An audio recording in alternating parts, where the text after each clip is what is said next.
Hi, my name is Abigail Reinhardt, and today I'm going to be talking to you about sexual assault examinations.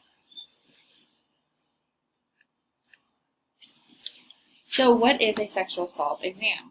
A sexual assault examination is actually referred to a rape kit. Rape kits are DNA evidence collected after sexual assault, any potential evidence from the crime scene, and that actually means your body.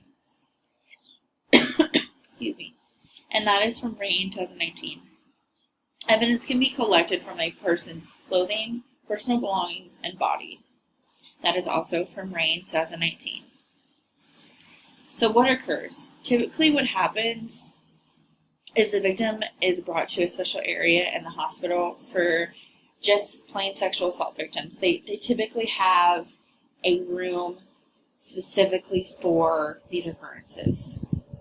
Only a few hospitals have them, and here it's actually Doctors Regional. So when it occurs and you do go to the hospital, there is immediate attention. You get a history, basic questions like, when was your first period if you're a female? Have you had consensual sex within the last 7 days? A full examination of the body, and that means swabs of your private area, mouth, and they take samples and potentially photos. Follow-up care with your primary care physicians. And the rape kit is usually stored in a shoe-like box in a locker room for at least 6 months. So for at least 6 months, that rape kit has to sit before it'll get investigated. So what occurs during the exam?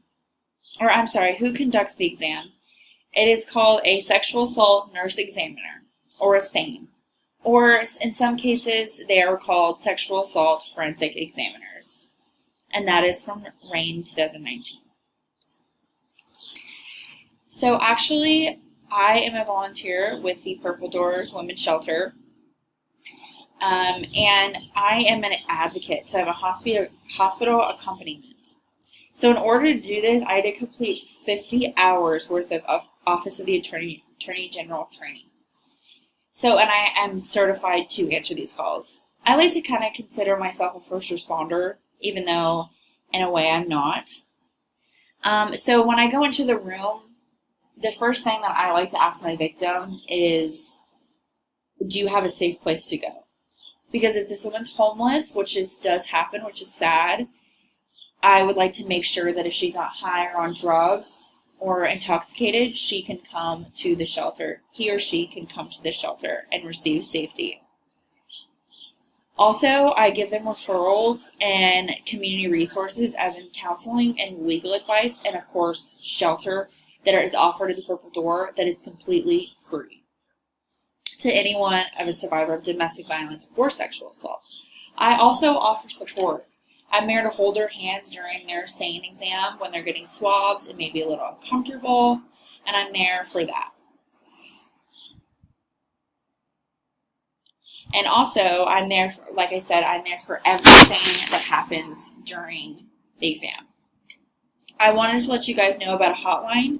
The national hotline here is listed, as well as the local listed Purple Door hotline for sexual assault. Thank you.